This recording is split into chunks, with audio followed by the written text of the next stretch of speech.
നമസ്കാരം. ഓരോ ബൂത്തിലെയും കണക്കെടുത്ത് കൂട്ടിയും കിഴിച്ചും ആത്മവിശ്വാസം പ്രകടിപ്പിക്കേണ്ട സമയം കഴിഞ്ഞു. പക്ഷേ ഈ തെരഞ്ഞെടുപ്പിന്റെ കണക്ക് കൂട്ടൽ അമ്പിനും വില്ലിനും അടുക്കാത്ത മട്ടിലാണ്. പശ്ചിമേഷ്യൻ യുദ്ധവും പ്രവാസി വോട്ടുകളും മുതൽ സ്വിംഗ് ഫാക്ടർ വരെ കണക്ക് കൂട്ടലുകൾ തെറ്റിക്കുകയാണ്. അതിനൊപ്പം നൊമ്പരപ്പെടുത്തുന്ന ഓർമ്മയാവുകയാണ് ആ പെൺകുട്ടി. ടോപ് 10 കാണാം സമഗ്രമായി. ആദ്യം പ്രധാന തലക്കെട്ടുകൾ.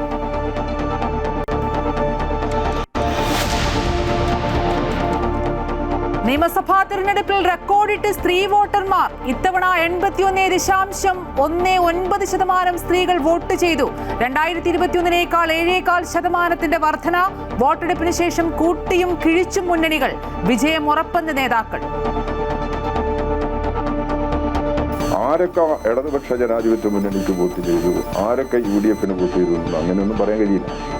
അത് വരുന്ന സാഹചര്യങ്ങൾക്കനുസരിച്ചിട്ടുള്ള കാര്യങ്ങളാണ്. ഇപ്പൊ തെരഞ്ഞെടുപ്പിന്റെ ഫലം വന്നു കഴിഞ്ഞാൽ ആ ഫലം വെച്ച് വിശകലനം ചെയ്യാലോ.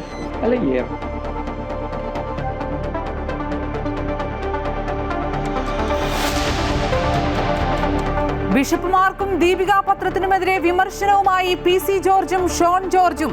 UDF വോട്ട് ചെയ്യാൻ കാഞ്ഞിരപ്പള്ളി ബിഷപ്പ് ആവശ്യപ്പെട്ടെന്നും ദീപിക നാണംകെട്ട പത്രമെന്നും PC ജോർജ്.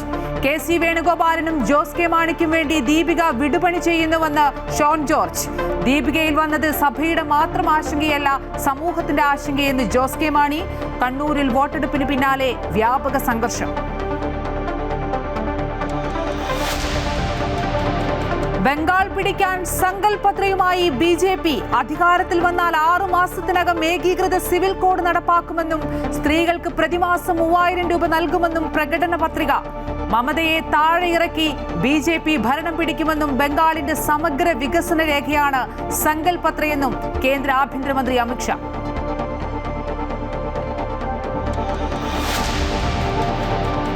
ഇറാനുമായുള്ള നിർണായക ചർച്ചയ്ക്ക് American vice president JD vans ഇസ്ലാമാബാദിലേക്ക്. ചർച്ചയിൽ പ്രതീക്ഷയെന്നും കബളിപ്പിച്ചാൽ കനത്ത തിരിച്ചടിയെന്നും JD വാൻസ്. ലബനിലെ ആക്രമണം അവസാനിപ്പിക്കണമെന്ന് ഇറാൻ. മരവിപ്പിച്ച ഇറാന്റെ ആസ്തികൾ വിട്ടു നൽകണമെന്നും ആവശ്യം. ഗൾഫിലെ SSLC+2 പരീക്ഷകൾ റദ്ദാക്കി.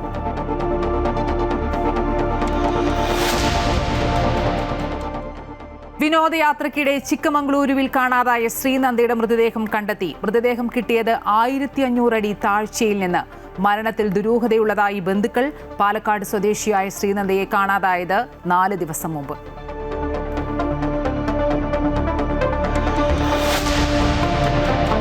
കുംഭമേള വൈറൽ താരത്തിന്റെ ഭർത്താവ് ഫർമാൻ ഖാനെതിരെ പോക്സോ കേസ്. മധ്യപ്രദേശ് പോലീസ് കേസെടുത്തത് ദേശീയ പട്ടികവർഗ കമ്മീഷൻ അന്വേഷണ റിപ്പോർട്ടിന്റെ അടിസ്ഥാനത്തിൽ. വിവാഹ സമയത്ത് പെൺകുട്ടിയുടെ പ്രായം 16 എന്ന് കണ്ടെത്തൽ. കേരളത്തിലെയും മധ്യപ്രദേശിലെയും DGPമാർക്ക് നോട്ടീസ്.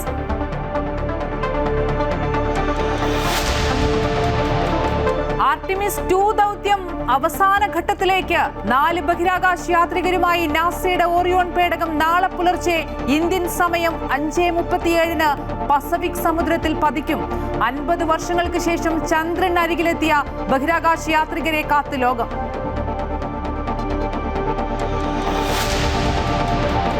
IPL ആവേശം പുതുപ്പള്ളിയിലേക്കും. BCCI പ്രഖ്യാപിച്ച ഫാൻ പാർക്കുകളുടെ 2ാം ഘട്ട പട്ടികയിൽ കോട്ടയത്തെ പുതുപ്പള്ളിയും.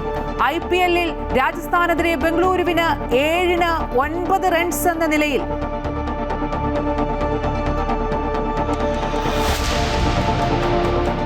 ഉത്തർപ്രദേശിലെ വൃന്ദാവനിൽ തീർത്ഥാടകരുമായി പോയ ബോട്ട് മുങ്ങി 10 പേർ മരിച്ചു. ഒട്ടേറെ പേരെ കാണാതായി. തിരച്ചിൽ തുടരുന്നു. വിശാഖപട്ടണത്ത് സെൽഫി എടുക്കുന്നതിനിടെ വെള്ളത്തിൽ വീണ് 3 പെൺകുട്ടികൾക്ക് ദാരുണാന്ത്യം. Story of the day. ഇതിഹാസത്തിന്റെ കയ്യെഴുത്ത് ഇനി രാമകഥാ മ്യൂസിയത്തിൽ. മൈജി മലയാളീസ് മാൻഡേറ്റ് സമർപ്പിക്കുന്നത് മൈജിയാണ് future. Powered by join India's #1 commerce institute IIC Lakshya in association with VKC India's pride.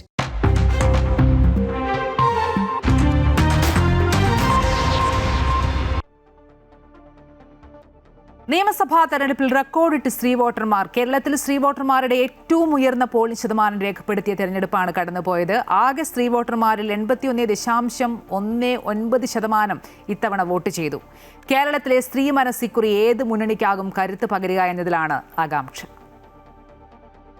ഇത്തവണ കേരളത്തിലെ നിയമസഭാ തെരഞ്ഞെടുപ്പിൽ സ്ത്രീ വോട്ടർമാരുടെ കരുത്താണ് ജയപരാജയങ്ങൾക്ക് നിർണായകമാകുന്നത്. സ്ത്രീ വോട്ടർമാരുടെ ഏറ്റവും ഉയർന്ന പോളിംഗ് ശതമാനമാണ് രേഖപ്പെടുത്തിയിരിക്കുന്നത്. ആകെ സ്ത്രീ വോട്ടർമാരിൽ 81.19% ഇത്തവണ വോട്ട് ചെയ്തു.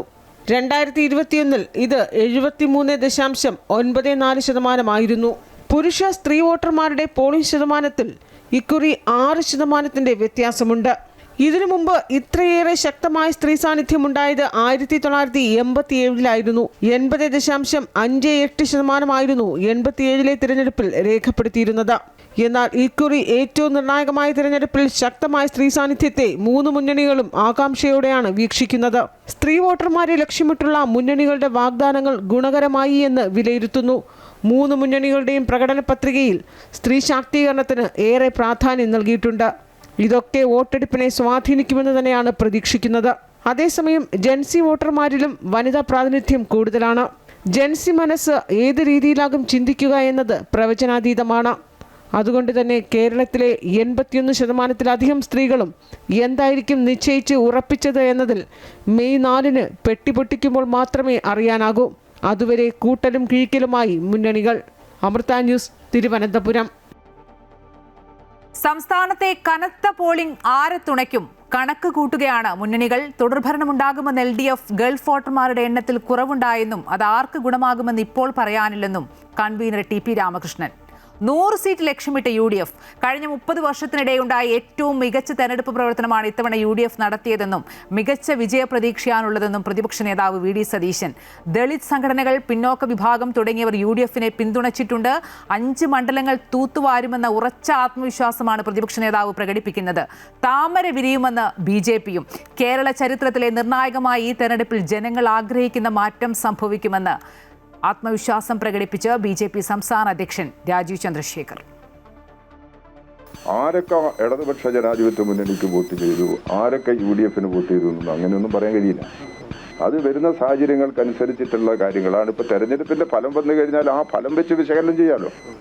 ആ ഫലം വെച്ച് വിശകലനം ചെയ്യുന്ന സമയത്താണ് എവിടെ എങ്ങനെയൊക്കെ എന്നുള്ളതിനെ കുറിച്ച് പറയാൻ സാധിക്കും. അല്ല, എറണാകുളം ജില്ലയിലും മലപ്പുറം ജില്ലയിലും പിന്നെ ഇടുക്കി, പത്തനംതിട്ട ഈ 4 ജില്ലകളിലും ഒരു ക്ലീൻ സ്വീപ്പ് UDFന് അനുകൂലമായി ഉണ്ടായാൽ അത്ഭുതപ്പെടാനില്ല. 4 ജില്ല എന്ന് വെച്ചാൽ 40 സീറ്റാണ്. ഇത് നോക്കൂ, വിഡ്ഢിത്തരല്ലേ, പൊട്ടത്തരല്ലേ, വേണ്ടാത്ത കാര്യം. 10 കൊല്ലം ഇവിടെ MLA ആയിരുന്നു, മേയറായിരുന്നു. ഇനി പറയുന്ന ആൾക്കാർ പറയട്ടെ, അങ്ങനെ തെളിവ് എന്തെങ്കിലും ഉണ്ടെങ്കിൽ അവർ പോലീസിനോട് പറയാ, ഇലക്ഷൻ കമ്മീഷനോട് പറയാ. അതാണ് ഞാൻ പറയുന്നത്. പിന്നെ ഞങ്ങളുടെ ഗ്യാരണ്ടികൾ, കൃത്യമായിട്ടുള്ള ഗ്യാരണ്ടികൾ. വെറും നെഗറ്റീവ് പൊളിറ്റിക്സ് മാത്രമല്ല, ഈ ഇലക്ഷൻ ഞങ്ങൾ വളരെ കരുതലോടുകൂടി തന്നെയാണ്. വെറും നെഗറ്റീവ് പൊളിറ്റിക്സ് മാത്രമല്ല കേരളത്തിന് മുമ്പിൽ വെച്ചത്. പോസിറ്റീവായിട്ടുള്ള ഞങ്ങൾ വന്നാൽ ചെയ്യാൻ വേണ്ടി പോകുന്ന കാര്യങ്ങൾ ജനം അത് കൃത്യമായിട്ട് മനസ്സിലാക്കിയിട്ടുണ്ടെന്നാണ്. സംസ്ഥാനത്തെ രാഷ്ട്രീയ നേതൃത്വങ്ങൾ വരും ദിവസങ്ങളിൽ തെരഞ്ഞെടുപ്പ് വിശകലനങ്ങളിലേക്കും അതുപോലെ തന്നെ സാധ്യതകളുടെ കൂട്ടിക്കിഴിക്കലിലേക്കും ഒക്കെ പ്രവേശിക്കും. മെയ് 4 വരെ സമയമുണ്ട്. അവകാശവാദങ്ങളും പ്രതീക്ഷയും ആത്മവിശ്വാസവും ഒക്കെ പ്രകടിപ്പിക്കുകയാണ് എല്ലാവരും. പതിവില്ലാത്ത വിധം ന്യൂനപക്ഷ വോട്ടിന് ഏകീകരണം സംഭവിച്ചു എന്ന വിലയിരുത്തലൊക്കെ ഒരു ഭാഗത്തുണ്ട്. വിശകലനങ്ങളും വിവരങ്ങളുമായി അൻഫിൽ ഡിസൂസ ചേരുന്നു. അൻഫിലിട്ട്, എല്ലാവരും അവകാശവാദങ്ങളും അതുപോലെ തന്നെ വലിയ ആത്മവിശ്വാസവും ഒക്കെയാണ് പ്രകടിപ്പിക്കുന്നത്. ഒപ്പം ഈ പോളിംഗ് പാറ്റേൺ ഒക്കെ നോക്കുമ്പോൾ എങ്ങനെയാണ് സൂചനകൾ? അമ്പിളി, തീർച്ചയായും ഈ ഉയർന്ന പോളിംഗ് ശതമാനത്തിൽ തന്നെയാണ് 3 മുന്നണികളും പ്രതീക്ഷ പങ്കുവയ്ക്കുകയും അവകാശവാദങ്ങളൊക്കെ ഉന്നയിക്കുകയും ചെയ്യുന്നത്.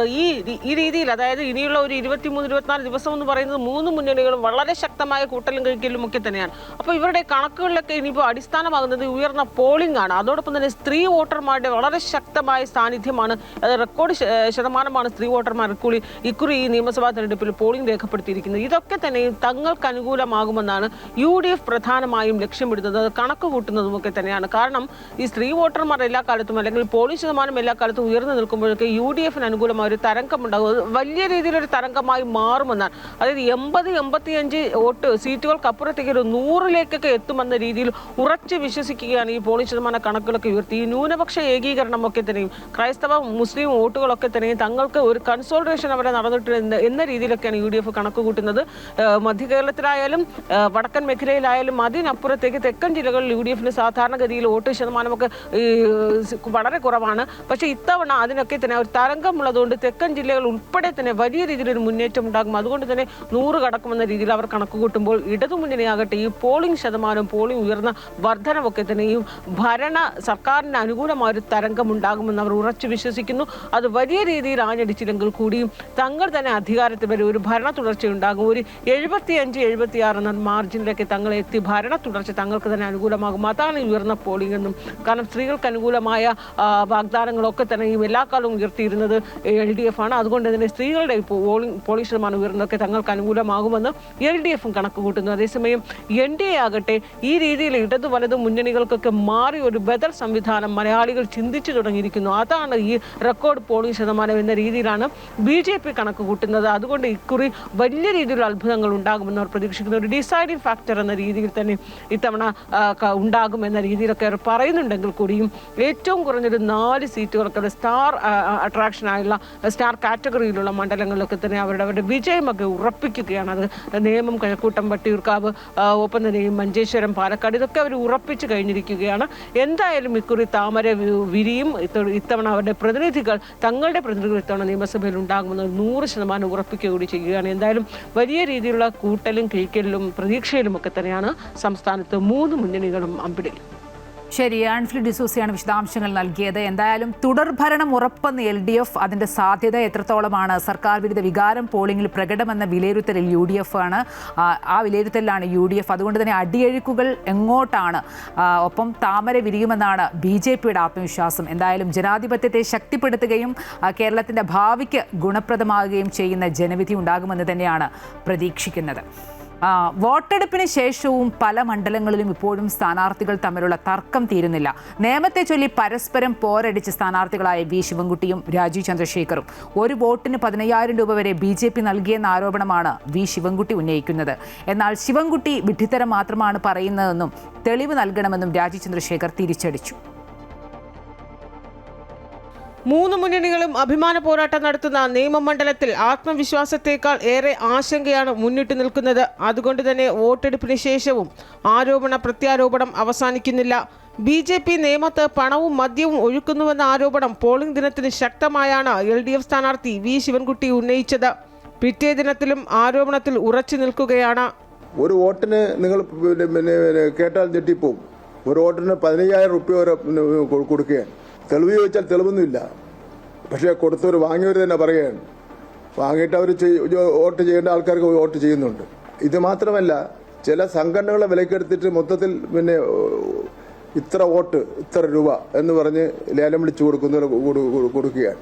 അതേസമയം മന്ത്രി V ശിവൻകുട്ടി വിഡ്ഢിതമാണ് പറയുന്നതെന്ന് രാജീവ് ചന്ദ്രശേഖർ തിരിച്ചടിച്ചു. പണം നൽകിയെങ്കിൽ തെളിവ് കാണിക്കണമെന്ന വെല്ലുവിളി. അദ്ദേഹമല്ലേ പറഞ്ഞത്, അദ്ദേഹത്തോട് ചോദിക്കൂ. അങ്ങനെ സംഭവിച്ചിട്ടുണ്ടെങ്കിൽ അതിന്റെ തെളിവെല്ലാം ഇത് നോക്കൂ. വിഡ്ഢിത്തരല്ലേ, പൊട്ടത്തരല്ലേ? അങ്ങനെ തെളിവ് എന്തെങ്കിലും ഉണ്ടെങ്കിൽ അവർ പോലീസിനോട് പറയാ, ഇലക്ഷൻ കമ്മീഷനോട് പറയാ. അതാണ് ഞാൻ പറയുന്നത്. എന്നാൽ ഉയർന്ന പോളിംഗ് തങ്ങൾക്ക് അനുകൂലമാകുമെന്ന വിലയിരുത്തലാണ് ഓരോ മുന്നണികളും. അമൃത ന്യൂസ്, തിരുവനന്തപുരം. 5 ജില്ലകൾ UDF തൂത്തുവാരുമെന്നാണ് പ്രതിപക്ഷ നേതാവ് ഇന്ന് പറഞ്ഞത്. അതിൽ ഒന്നായിരുന്നു മലപ്പുറം ജില്ല. തദ്ദേശ സ്വയംഭരണ തെരഞ്ഞെടുപ്പിൽ മലപ്പുറത്തുണ്ടായ വിജയം ആവർത്തിക്കുമെന്ന പ്രതീക്ഷയിലാണ് UDF. ജില്ലയിലെ 16 മണ്ഡലങ്ങളിലും UDF വിജയപ്രതീക്ഷയിലാണ്. ഇടതുമുന്നണിയാകട്ടെ 3 സീറ്റെങ്കിലും ലഭിക്കുമെന്നാണ് പ്രതീക്ഷിക്കുന്നത്.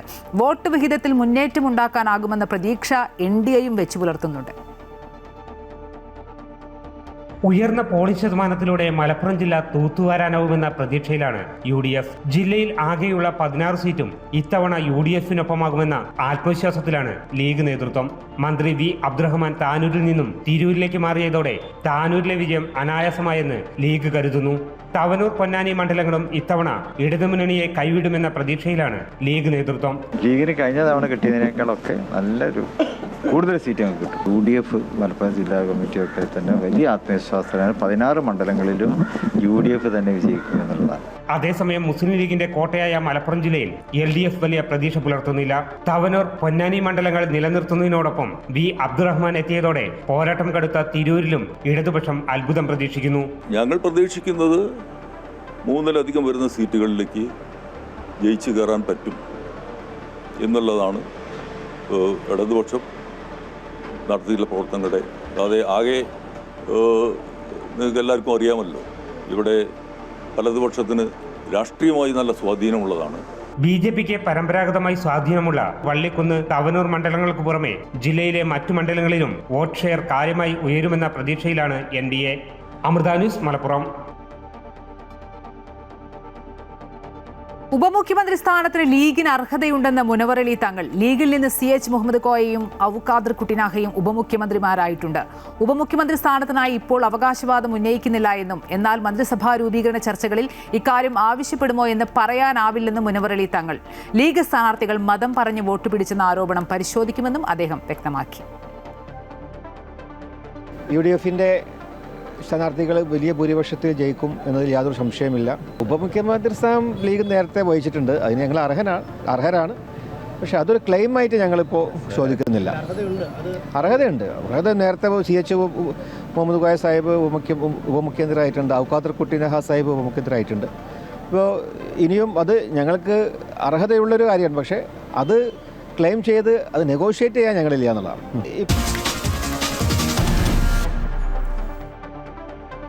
ദീപിക ദിനപത്രത്തിലെ BJP വിരുദ്ധ ലേഖനങ്ങൾക്കെതിരെ രൂക്ഷ വിമർശനവുമായി ഷോൺ ജോർജ്. KC വേണുഗോപാലിനും ജോസ് കെ മാണിക്കും വേണ്ടി ദീപിക വിടുപണി ചെയ്യുന്നുവെന്ന് ഷോൺ. ദീപിക പത്രം വായിക്കുന്നവർക്ക് വട്ടെന്നും FCRA നിയമം കൊണ്ടുവരുന്നതിന് മെത്രാൻമാർക്ക് എന്താണ് പ്രശ്നമെന്നും PC ജോർജ് ചോദിച്ചു.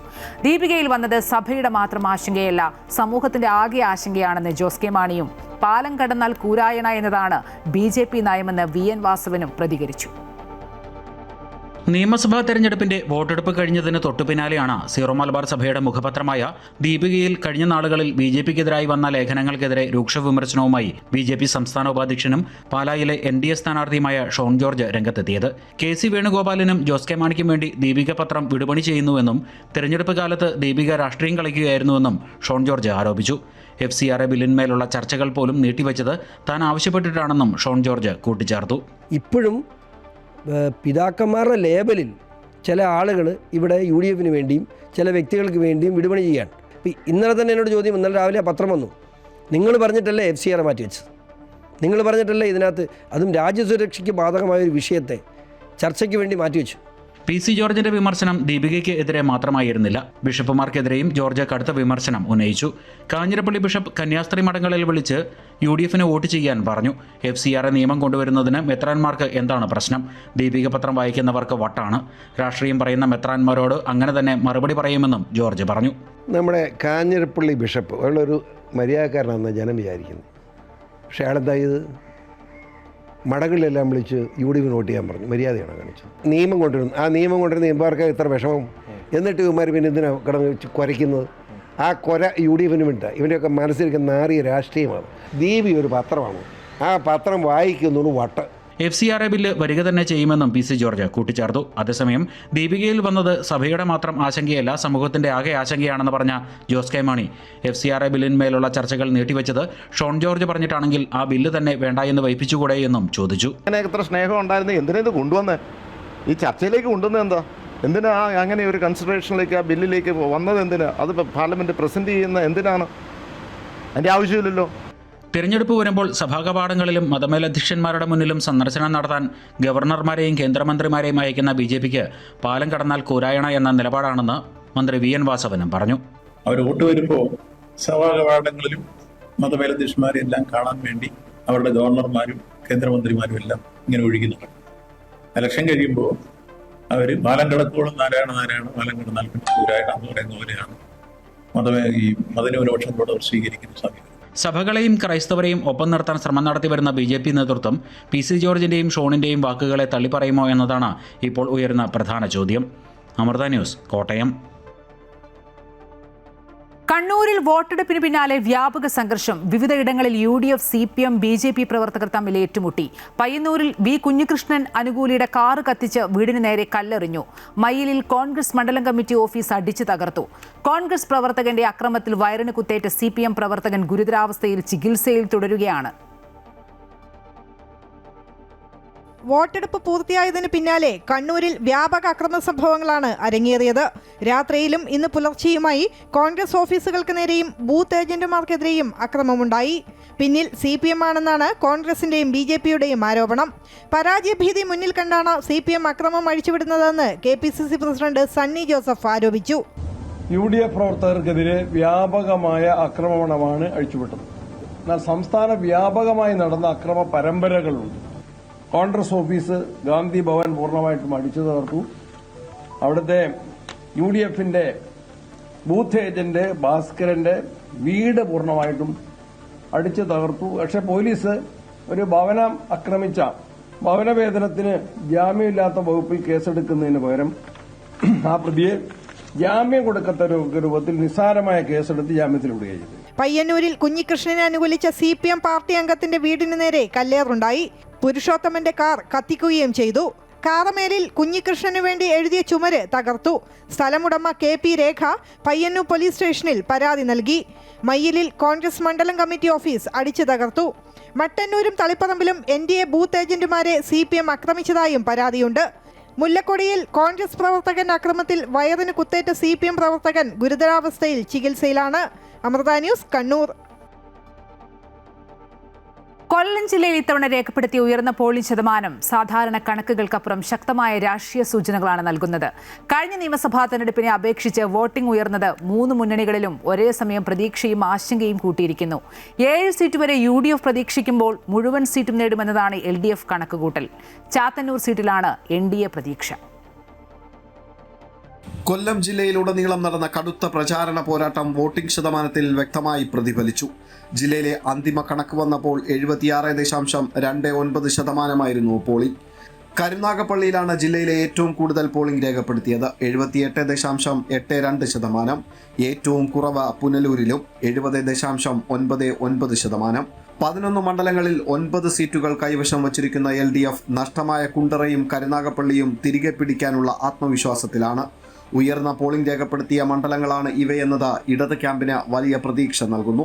സർക്കാരിനെതിരെ പൊതുവികാരമുണ്ടെന്ന വിലയിരുത്തലുകൾ നിലനിൽക്കുമ്പോഴും അത് MLA-മാരെ ബാധിക്കില്ലെന്ന ഉറച്ച വിശ്വാസത്തിലാണ് LDF നേതൃത്വം.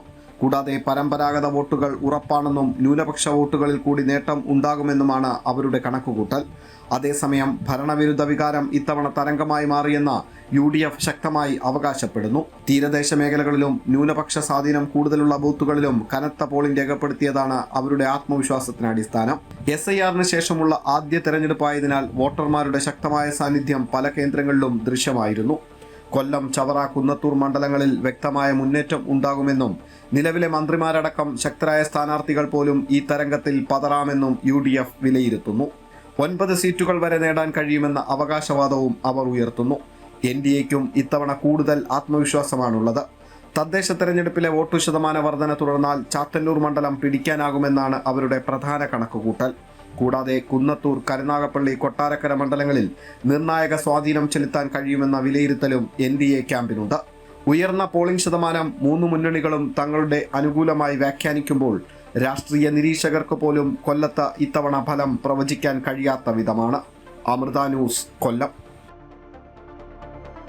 കനത്ത ത്രികോണ മത്സരം നടന്ന മഞ്ചേശ്വരത്ത് പോളിംഗ് ശതമാനത്തിലുണ്ടായ വർധനവ് UDF-ന് വലിയ ആത്മവിശ്വാസം പകരുന്നു.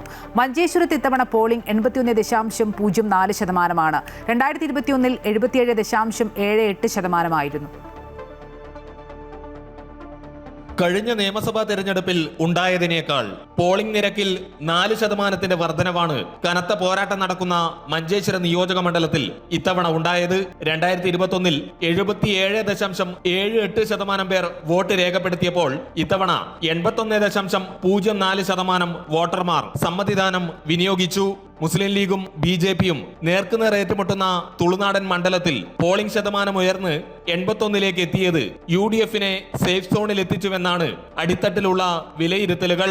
SIR നടപ്പാക്കിയതിനാൽ UDF കേന്ദ്രങ്ങളിലെ വോട്ടുകൾ പരമാവധി ചെയ്തുവെന്നാണ് കണക്കുകൂട്ടൽ.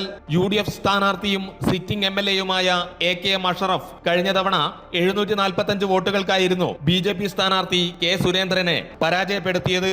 രാവിലെ 7 മണിക്ക് വോട്ടിംഗ് ആരംഭിച്ച് ഉച്ചയ്ക്ക് 2 മണി പിന്നിടുമ്പോൾ 45% പേർ വോട്ട് രേഖപ്പെടുത്തിയ മഞ്ചേശ്വരം നിയോജക മണ്ഡലത്തിൽ പിന്നീടുള്ള അവസാന 4 മണിക്കൂർ പൂർത്തിയായി വോട്ടെടുപ്പ് അവസാനിക്കുമ്പോൾ പോളിംഗ് ശതമാനം 81-ലേക്ക് ഉയരുകയായിരുന്നു. Amrita news, Kasaragod. MyG Malayalees mandate സമർപ്പിക്കുന്നത് മൈജിയാണ് future. Powered by join India's #1 commerce institute IIC Lakshya in association with VKC India's pride.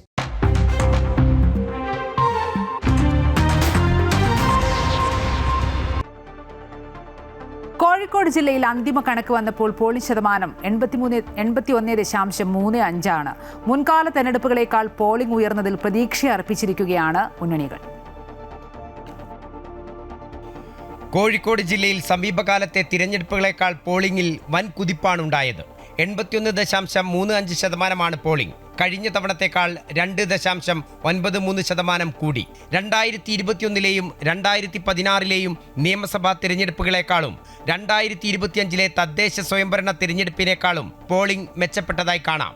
അന്തിമ വോട്ട് നില ലഭ്യമായപ്പോൾ കുന്നമംഗലം മണ്ഡലത്തിലാണ് ഏറ്റവും കൂടുതൽ പോളിംഗ് രേഖപ്പെടുത്തിയത്. 84.83% പേർ ഇവിടെ വോട്ട് ചെയ്തു. 83.77% പേർ വോട്ട് ചെയ്ത ബേപ്പൂരാണ് രണ്ടാമത്. കൊയിലാണ്ടിയിലാണ് ഏറ്റവും കുറവ് പോളിംഗ്, 79.44%. നാദാപുരം 79.46%, വടകര 79.51 എന്നീ മണ്ഡലങ്ങളാണ് 80%-ൽ കുറവ് പോളിംഗ് രേഖപ്പെടുത്തിയ മറ്റ് മണ്ഡലങ്ങൾ. 26,68,817 വോട്ടർമാരാണ് ജില്ലയിലുള്ളത്. ഇതിൽ 21,71,239 പേർ വോട്ട് രേഖപ്പെടുത്തി.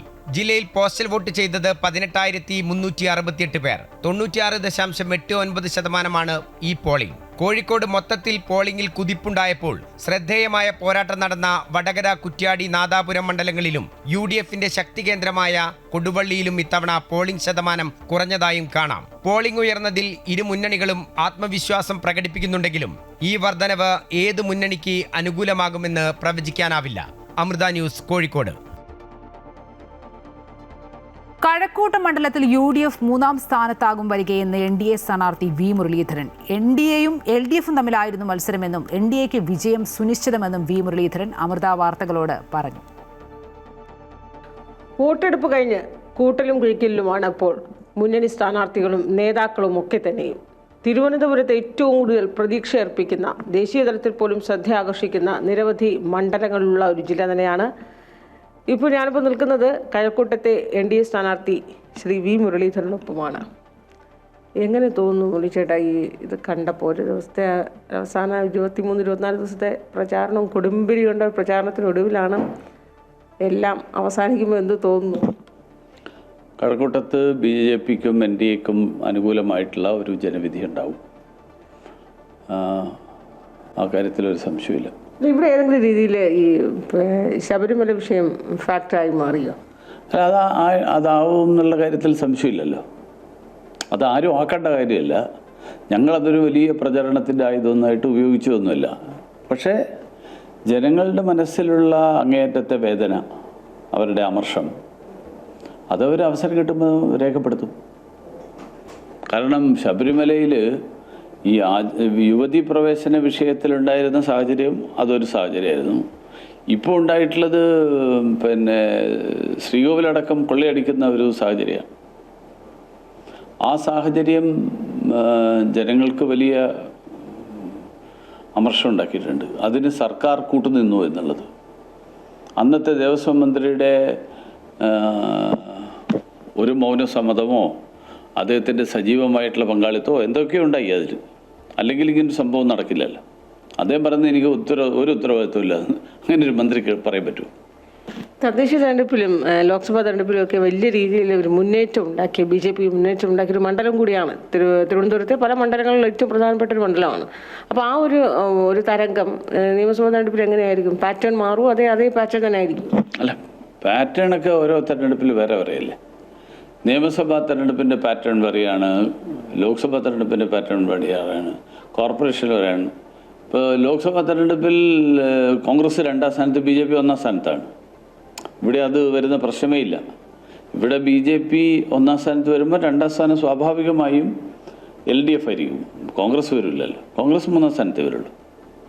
അപ്പോൾ അതുകൊണ്ട് ഓരോ തെരഞ്ഞെടുപ്പിലും ആ തെരഞ്ഞെടുപ്പിൻ്റേതായിട്ടുള്ള സാഹചര്യങ്ങൾ അതൊക്കെ നോക്കിയിട്ടല്ലേ അറിയാൻ പറ്റുള്ളൂ. നിയമസഭാ തെരഞ്ഞെടുപ്പ് കഴിയുമ്പോൾ വോട്ടിംഗ് പെർസെൻറ്റേജിൽ എത്രത്തോളം ഒരു കുതിപ്പാണ് പ്രതീക്ഷിക്കുന്നത്? കൂടും, എന്തായാലും കാര്യമായിട്ട് കൂടും. കാരണം BJP ഡിസൈഡിങ് ഫാക്ടർ ആവുക എന്ന് പറഞ്ഞാൽ വോട്ടിംഗ് പെർസെൻറ്റ് കൂടാതെ ആവില്ലല്ലോ. അപ്പോൾ അതെന്തായാലും കൂടും. എത്രയാവും കണക്ക് നോക്കിയിട്ട് പറയും.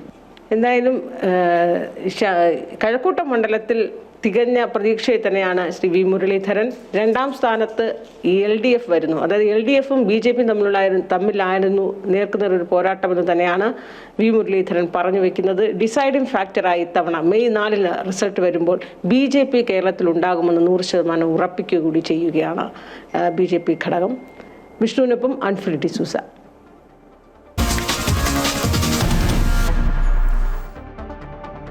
ബംഗാളിൽ മമതാ ബാനർജിയെ താഴെയിറക്കി BJP ഭരണം പിടിക്കുമെന്ന് കേന്ദ്ര ആഭ്യന്തരമന്ത്രി അമിത്ഷാ. ബംഗാളിന്റെ സമഗ്ര വികസന രേഖയാണ് BJPയുടെ പ്രകടന പത്രിക എന്നും സംസ്ഥാനത്ത് 6 മാസത്തിനുള്ളിൽ ഏകീകൃത സിവിൽ കോഡ് നടപ്പിലാക്കുമെന്നും അദ്ദേഹം പറഞ്ഞു. 7ാം ശമ്പള കമ്മീഷൻ നടപ്പാക്കും. അമ്മമാരുടെ അക്കൗണ്ടിലേക്ക് മാസം 3000 രൂപ നൽകുന്ന പദ്ധതി ആരംഭിക്കുമെന്നും BJP പ്രകടന പത്രികയിൽ വാഗ്ദാനം നൽകുന്നുണ്ട്. തൃണമൂൽ കോൺഗ്രസും BJPയും തമ്മിൽ കടുത്ത പോരാട്ടം നടക്കുന്ന ബംഗാളിൽ ജനങ്ങളെ നിരാശയിൽ നിന്ന് കരകയറ്റാനുള്ള രൂപരേഖ എന്ന പ്രഖ്യാപനത്തോടെയാണ് BJP പ്രകടന പത്രിക പുറത്തിറക്കിയത്. ഇതുവരെ നടന്ന രാഷ്ട്രീയ അക്രമങ്ങളിൽ ജുഡീഷ്യൽ അന്വേഷണം നടത്തും. ബംഗാളിൽ നിന്ന് അഴിമതിയും അക്രമ രാഷ്ട്രീയവും പുറത്താക്കി ക്രമസമാധാനം ഉറപ്പാക്കുമെന്നും പ്രകടന പത്രികയിൽ BJP വ്യക്തമാക്കുന്നുണ്ട്. സംസ്ഥാനത്ത് ഏകീകൃത സിവിൽ കോഡ് നടപ്പിലാക്കുമെന്നാണ് BJPയുടെ മറ്റൊരു പ്രഖ്യാപനം. 6 മാസത്തിനുള്ളിൽ ബംഗാളിൽ UCC നടപ്പാക്കി എല്ലാ പൗരന്മാർക്കും ബാധകമായ ഏകീകൃത നിയമങ്ങൾ ഉറപ്പാക്കുമെന്ന് കൊൽക്കത്തയിൽ പ്രകടന പത്രിക പുറത്തിറക്കിയ ശേഷം കേന്ദ്ര ആഭ്യന്തരമന്ത്രി അമിത്ഷാ പറഞ്ഞു. നുഴഞ്ഞുകയറ്റക്കാരെ പുറത്താക്കി ബംഗാളിന്റെ അതിർത്തികൾ അടയ്ക്കുമെന്നും അദ്ദേഹം വ്യക്തമാക്കി. बंगाल को फिर से सांस्कृतिक पुनर्जागरण के साथ साथ आधुनिक इंडस्ट्री को लाएंगे, यहाँ की शिक्षा व्यवस्था को मजबूत करेंगे, रोजगार को सुनिश्चित करेंगे, घुसपैठिया मुक्त बंगाल बनाएंगे. ഭരണം ലഭിച്ചാൽ 7ാം ശമ്പള കമ്മീഷന്റെ ശുപാർശകൾ 45 ദിവസത്തിനുള്ളിൽ നടപ്പിലാക്കും. അമ്മമാരുടെ ബാങ്ക് അക്കൗണ്ടിലേക്ക് പ്രതിമാസം 3000 രൂപ നൽകും. ആയുഷ്മാൻ ഭാരത് ഉൾപ്പെടെ കേന്ദ്ര സർക്കാരിന്റെ എല്ലാ ക്ഷേമ പദ്ധതികളും ബംഗാളിൽ നടപ്പിലാക്കുമെന്നും BJP ജനങ്ങൾക്ക് വാഗ്ദാനം നൽകി. അതേസമയം ബംഗാളിൽ അധികാരം പിടിക്കാൻ BJP 90 ലക്ഷത്തിലധികം പേരുകൾ വോട്ടർ പട്ടികയിൽ നിന്ന് നീക്കിയെന്നാണ് മുഖ്യമന്ത്രി മമതാ ബാനർജിയുടെയും തൃണമൂൽ കോൺഗ്രസിന്റെയും ആരോപണം. അമൃത ന്യൂസ്, ന്യൂഡൽഹി.